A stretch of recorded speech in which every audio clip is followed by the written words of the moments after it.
Kiki, aku telah menerima pelatihan pertolongan pertama profesional. Ayo kita cari korban cedera yang membutuhkan bantuan.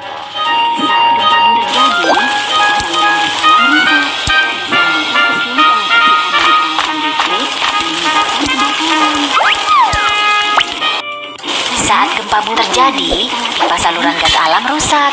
Gas yang bocor tersulut oleh percikan dari peralatan listrik dan menyebabkan kebakaran.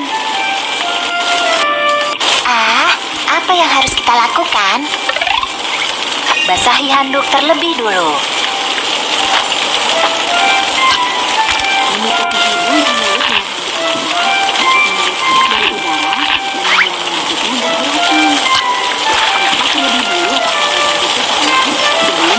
Menutupi hidung dan mulut dengan handuk basah dapat menyaring asap dari udara dan mengurangi masuknya gas beracun.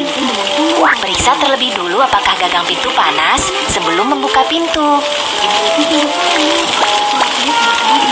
Jika terjadi kebakaran, sentuh gagang pintu dengan punggung tanganmu. Panas sekali. Pintu itu sungguh panas. Itu artinya kebakaran semakin mendekati kita. Biarkan pintu tetap tertutup. Saat terjebak api di dalam ruangan, kamu harus segera meminta bantuan dari balkon atau jendela. Tolong, tolong. Jangan berteriak meminta bantuan terlalu lama. Simpan tenagamu dan tunggu tim penyelamat. Sentuh gagang pintu dengan punggung tanganmu. Jika gagang pintu panas, periksalah apakah ada asap di koridor. Jika tidak ada asap, evakuasi secepat mungkin. Saat terjadi kebakaran, kamu harus segera mencari tanda jalan keluar darurat dan mengikuti petunjuk untuk berevakuasi secepat mungkin.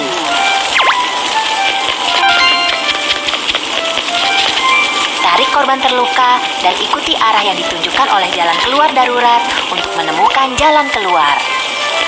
Setelah terjadi gempa bumi atau kebakaran,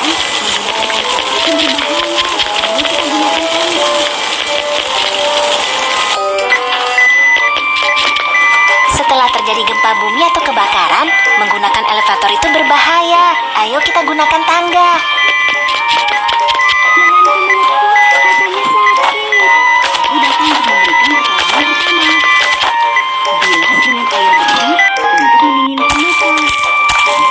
Lenganku melepuh, rasanya sakit. Aku datang untuk memberikan pertolongan pertama. Bilas dengan air bersih untuk mendinginkan luka.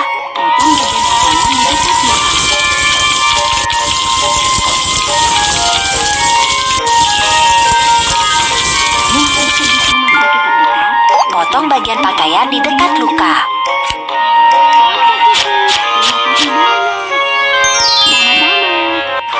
Kamu harus pergi ke rumah sakit terdekat untuk mendapatkan perawatan lebih lanjut. Oke, Kiki, terima kasih banyak. Sama-sama. Bagaimana seharusnya kita menyelamatkan diri saat terjadi kebakaran? Mari kita tinjau. 1. Tutup hidung dan mulutmu dengan handuk basah. 2. Biarkan pintu tetap tertutup jika pintu sangat panas. 3. Mintalah bantuan dari balkon atau jendela. 4. Tetaplah tenang dan tunggu tim penyelamat. Lakukan penyelamatan diri dari kebakaran untuk berevakuasi dengan aman. 1. Tutup hidung dan mulutmu dengan handuk basah. 2. Jika gagang pintu tidak panas, buka pintu untuk memeriksa apakah terdapat asap. 3. Membungkuklah dan lanjutkan mencari jalan keluar darurat. 4. Gunakan tangga bukan elevator. Pertolongan pertama untuk luka melepuh. 1. Bilas dengan air untuk mendinginkan luka. 2. Potong bagian pakaian. 3. Pergilah ke rumah sakit untuk mendapatkan perawatan. Saat gempa bumi terjadi, kepala dan tanganku terbentur. Ayo kita cari korban cedera yang membutuhkan bantuan. Di sini berbahaya. Ayo kita pergi ke area terbuka yang aman dan aku akan memberikan. Saat gempa bumi terjadi, kepala dan tanganku terbentur pot bunga. Rasanya sakit. Di sini berbahaya. Ayo kita pergi ke area terbuka yang aman dan aku akan memberikan pertolongan pertama untukmu.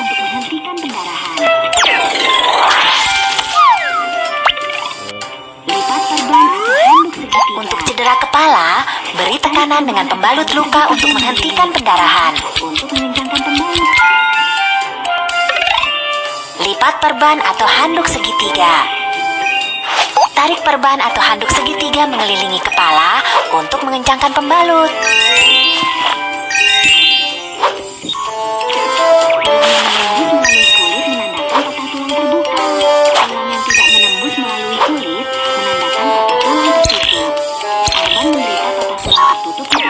Tulang yang menembus melalui kulit menandakan patah tulang terbuka.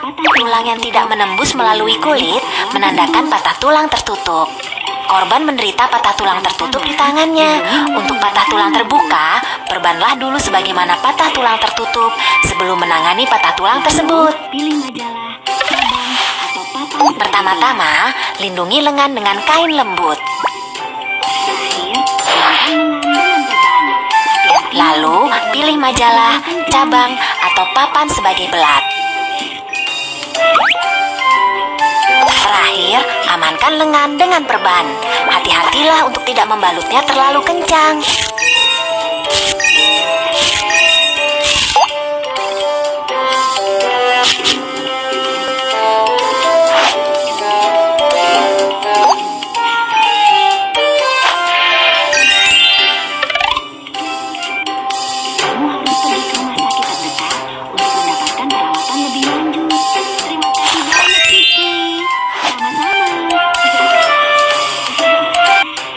Kamu harus pergi ke rumah sakit terdekat untuk mendapatkan perawatan lebih lanjut. Terima kasih banyak, Kiki. Sama-sama.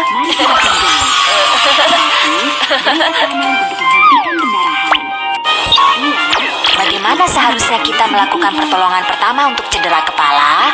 Mari kita tinjau. 1. Beri tekanan untuk menghentikan pendarahan. 2. Balut luka dengan handuk segitiga. Pertolongan pertama untuk patah tulang tertutup. 1. Balut dengan kain lembut. 2. Amankan dengan belat. 3. Bungkus dengan perban. 4. Gantung dengan handuk segitiga. Ayo kita cari korban cedera yang membutuhkan bantuan.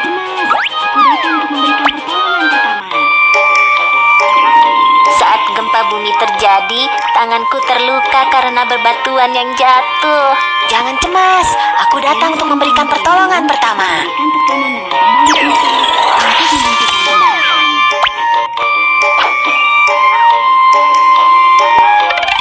Pakailah sarung tangan pelindung dan berikan tekanan dengan pembalut luka untuk menghentikan pendarahan.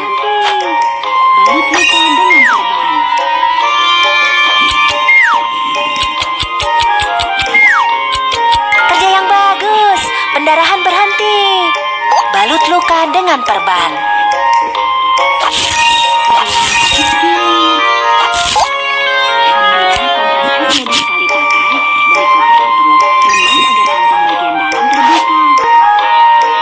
Pergelangan kaki terkilir. Ambillah kompres es medis sekali pakai dari kotak pertolongan. Remas agar kantong bagian dalam terbuka. Kocok kompres es untuk mendinginkannya.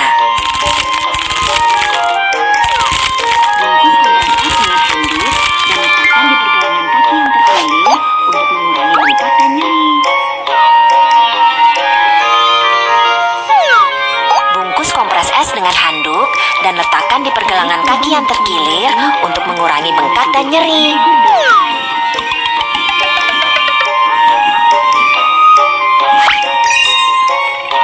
Tarik perban untuk mengamankan luka dengan metode perban figur 8.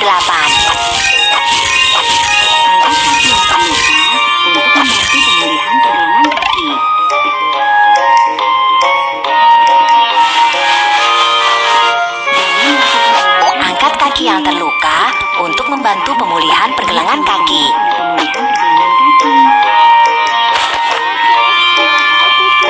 Jangan melakukan olahraga setelah terkilir. Jika tetap dilakukan, maka ini akan berdampak pada pemulihan pergelangan kaki. Oke, terima kasih, Kiki. Sama-sama. Bagaimana seharusnya kita melakukan pertolongan pertama untuk pendarahan pada jari? Mari kita tinjau.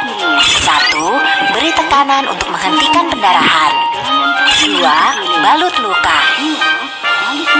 Pertolongan pertama untuk pergelangan kaki yang terkilir. 1. Letakkan kompres es pada pergelangan kaki yang terkilir. 2. Balut luka dengan metode perban figur 8. 3. Angkat pergelangan kaki yang terkilir dan jangan berolahraga. Ayo kita cari korban cedera yang membutuhkan bantuan.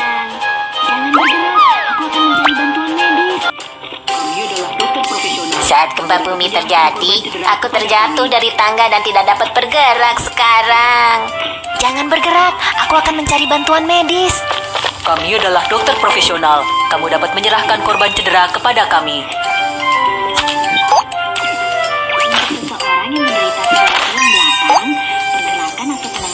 Seseorang yang menderita cedera tulang belakang, pergerakan atau penanganan korban cedera yang kurang tepat dapat menjadi sangat berbahaya dan dapat memperburuk cedera tulang belakang.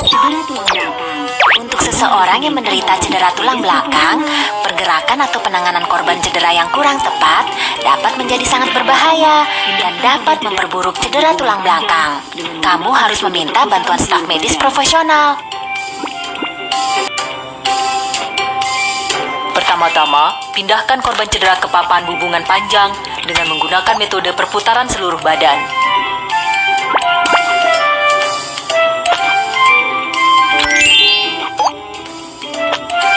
Tarik tali pengikat untuk mengamankan korban cedera. Tarik tali pengikat untuk mengamankan korban cedera.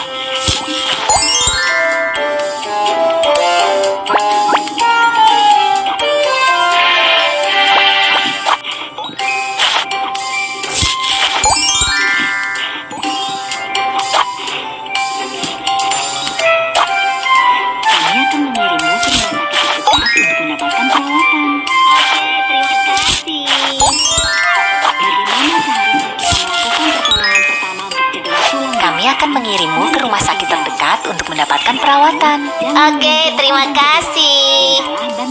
Bagaimana seharusnya kita melakukan pertolongan pertama untuk cedera tulang belakang? Mari kita tinjau. 1. Jangan menyentuh korban cedera. Mintalah bantuan dokter. 2. Angkat korban cedera dengan metode perputaran seluruh badan.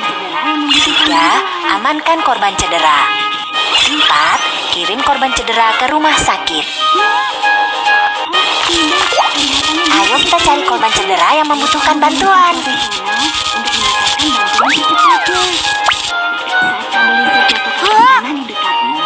Tidak, kelihatannya dia tersetrum listrik. Ayo kita hubungi staf profesional untuk mendapatkan bantuan secepatnya. Saat kabel listrik jatuh ke atas tanah di dekatmu, ini dapat menciptakan tegangan langka. Kamu harus melompat dengan salah satu kaki secepatnya dan tetap menjauh dari tempat jatuhnya kabel agar kamu tidak tersetrum.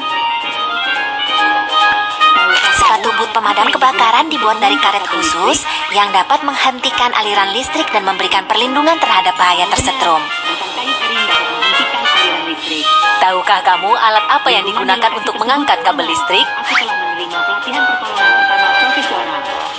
Kamu benar, batang kayu kering dapat menghentikan aliran listrik. Lingkungan di lokasi tersebut aman. Aku telah menerima pelatihan pertolongan pertama profesional. Kita dapat mulai penyelamatan sekarang. Ada apa? Ada apa? Jika dada tidak naik selama 5 Tolong aku. Tolong aku menelepon nomor darurat dan mendapatkan defibrilator eksternal otomatis atau AED. Oke. Jika dada tidak naik selama 5-10 detik, itu menandakan bahwa korban cedera mengalami henti jantung tidak bernapas. Mulailah resusitasi jantung paru atau CPR secepatnya. Pertama-tama, lepaskan kancing baju korban cedera. Tekuk tanganmu dan letakkan pada bagian tengah dada, di tulang dada bagian bawah. Tekan kuat-kuat untuk melakukan kompresi dada. Buka saluran udara. Lalu, lakukan pernapasan buatan 2 kali hingga defibrilator eksternal otomatis atau AED. Lakukan kompresi dada sebanyak 30 kali. Buka saluran udara. Lalu, lakukan pernapasan buatan 2 kali hingga defibrilator eksternal otomatis atau AED tersedia. Eksternal otomatis. Nyalakan defibrilator dan operasikan sesuai dengan perintah suara. Kita memiliki defibrilator eksternal otomatis. Ritme jantung sedang dianalisis. Jangan menyentuh Nyalakan defibrilator dan operasikan sesuai dengan perintah suara. ketuk tombol kejut listrik. Ritme jantung sedang dianalisis. Jangan menyentuh pasien. Harap pergi secepatnya. Ketuk tombol kejut listrik. Oke, kamu sudah bangun. Segera setelah tim medis tiba, kami akan memberimu perawatan lebih lanjut. Jangan cemas. Oke, kamu sudah bangun. Segera setelah tim medis tiba, kami akan memberimu perawatan lebih lanjut. Jangan cemas. 1. Lakukan evaluasi dan pemeriksaan di lokasi. 2. Bagaimanakah prosedur pertolongan pertama untuk korban henti jantung? Mari kita tinjau. 1. Lakukan evaluasi dan pemeriksaan di lokasi. 2. Mintalah bantuan, hubungi layanan medis darurat, dan dapatkan AED. 3. Lakukan siklus kompresi dada 30 kali dan napas buatan 2 kali. 4. Lakukan defibrilasi listrik. Terjatuh dan terluka karena kaca di lantai. Ayo kita cari korban cedera yang membutuhkan bantuan. Pertolongan pertama. Pakailah sarung Gempa bumi terjadi, aku terjatuh dan terluka karena kaca di lantai. Jangan cemas, aku datang untuk memberikan pertolongan pertama. Pakailah sarung tangan pelindung dan berikan tekanan dengan pembalut luka untuk menghentikan pendarahan. Pertama, pergilah ke area terbuka dan aman untuk meminta dokter untuk memberimu perawatan lebih lanjut. Izinkan aku membantumu membersihkan luka. Pertama-tama, pergilah ke area terbuka dan aman untuk meminta dokter untuk memberimu perawatan lebih lanjut. Izinkan aku membantumu membersihkan luka. Larutan darah.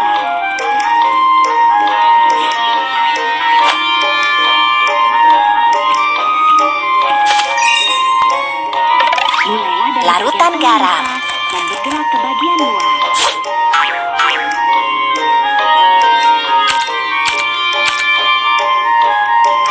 Mulailah dari bagian tengah luka dan bergerak ke bagian luar.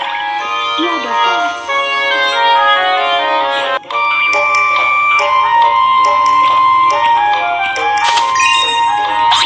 Iodofor dapat membunuh bakteri Iodofor. pada luka.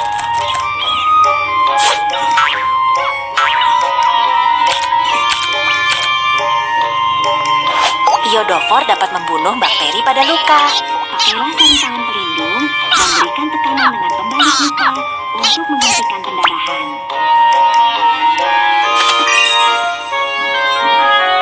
Pakailah sarung tangan pelindung dan berikan tekanan dengan pembalut luka untuk menghentikan pendarahan.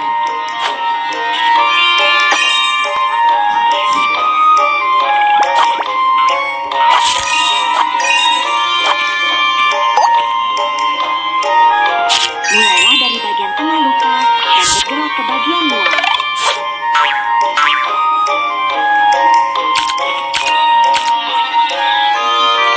Mulailah dari bagian tengah luka dan bergerak ke bagian luar. Iodofor dapat membunuh bakteri pada luka.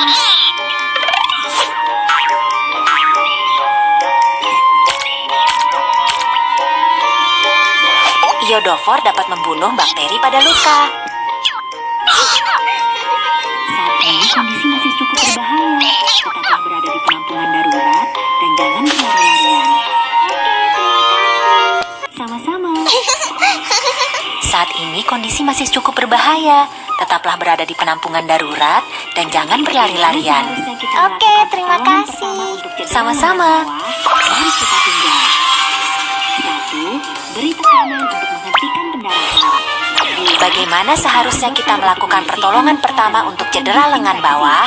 Mari kita tinjau. Balut luka. 1. Beri tekanan untuk menghentikan pendarahan. 2. Mintalah dokter untuk membersihkan luka dan lakukan disinfeksi. 3. Balut luka. Disinfeksi dengan iodofor. Pertolongan pertama untuk memar.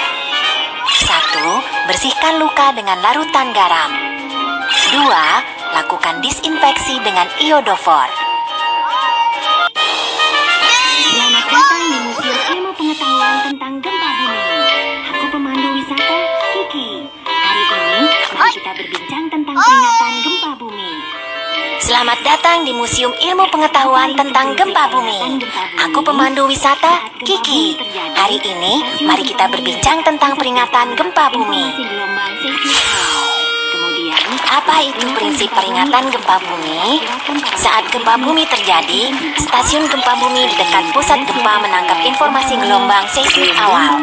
Kemudian, pusat peringatan gempa bumi akan segera memperkirakan parameter seismik dan intensitas dampak dan mengirim tanda siaga ke wilayah gempa bumi sebelum gelombang seismik yang merusak terjadi guna memperingatkan warga untuk melakukan tindakan siaga darurat dan mengurangi kerugian bencana. Saat gempa bumi terjadi, ada dua jenis gelombang seismik, yaitu gelombang membujur dan gelombang melintang. Gelombang membujur memiliki kecepatan perambatan yang lebih cepat, tetapi menyebabkan sedikit kerusakan. Gelombang melintang memiliki kecepatan perambatan yang lebih lambat, tetapi menyebabkan lebih banyak kerusakan. Saat sistem peringatan gempa bumi mendeteksi datangnya gelombang membujur, maka sistem ini akan mengirim tanda siaga sebelum datangnya gelombang melintang yang lebih merusak. Terdapat zona buta untuk peringatan gempa bumi di dekat pusat gempa. Secara umum, jangkauan efektif peringatan gempa bumi adalah sekitar 50 hingga 200 km dari pusat gempa. Akibatnya, sulit bagi orang-orang untuk merespons meski tanda siaga dikirim untuk area di dalam radius 50 km dari pusat gempa. Sementara untuk area berjarak 200 km dari pusat gempa, karena kerusakan yang disebabkan gempa bumi mungkin tidak serius, tanda siaga tidak diperlukan. Pesan peringatan gempa bumi dapat dikomunikasikan melalui radio, televisi, ponsel, dan media lainnya. Segera setelah menerima pesan peringatan gempa bumi, jika kamu berada di lantai 2 atau lebih tinggi, ingatlah tips berbaring, bernaung, dan berpegangan kuat, dan lindungi dirimu dengan mencari penampungan terdekat. Jika kamu berada di lantai 1 atau berada di luar, segera berlari ke area terbuka dan aman. Setelah menerima pesan peringatan gempa bumi, kereta peluru akan segera menarik rem darurat agar tetap aman. Pembangkit listrik tenaga nuklir akan segera dipadamkan juga. Berikutnya, mari kita perkuat pengetahuanmu tentang peringatan gempa bumi melalui game balapan sistem peringatan gempa bumi dan gelombang seismik.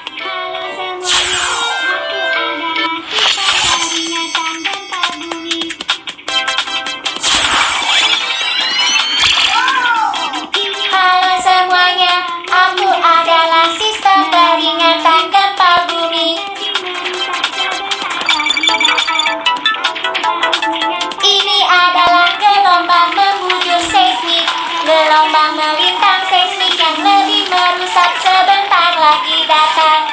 Aku harus menyampaikan informasi tentang gempa bumi kepada warga di kota terlebih dulu.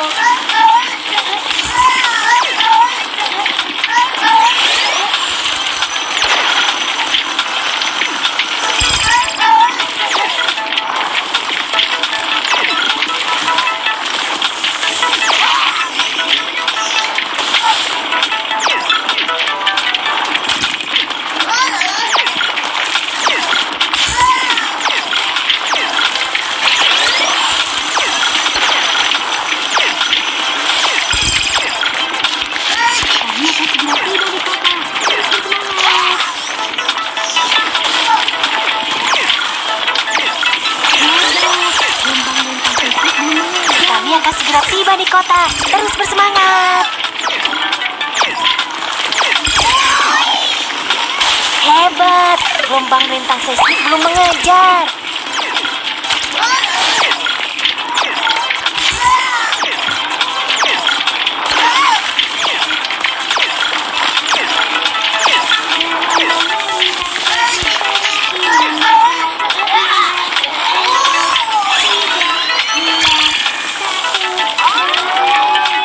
Gelombang melintang seismik semakin mendekat.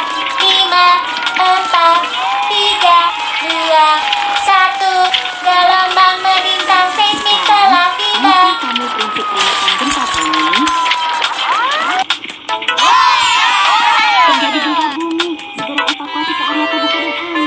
Sekarang, tahukah kamu prinsip peringatan gempa bumi? Terjadi gempa bumi, segera evakuasi ke area terbuka dan aman.